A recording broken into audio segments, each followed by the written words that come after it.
আমাদের জীবনে শখের হাজারটা জিনিস থাকে জানো। কারো শখ ড্রেস কেনা, কারো শখ শপিং করা, কারো শখ বই পড়া, কারো শখ কিংবা গান শোনা। হাজারো শখের ভিড়ে একটাই কিন্তু শখ থাকে, ভালোবাসা। আর একবার যে এই ভালোবাসার শখটা এই আবেগে, এই ইমোশনে জড়িয়ে যায়, জীবনে কখনোই সেই শখ থেকে, সেই শখের মানুষটা থেকে বের হতে পারে না।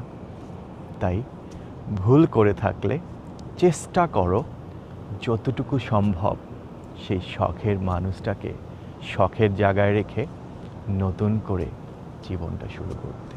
জানি এটা কঠিন, তারপরও তোমার জন্য, তোমার ভালোর জন্য, জীবন একটাই, তোমার জীবনের জন্য শখটাকে ভুলে যেতে হবে।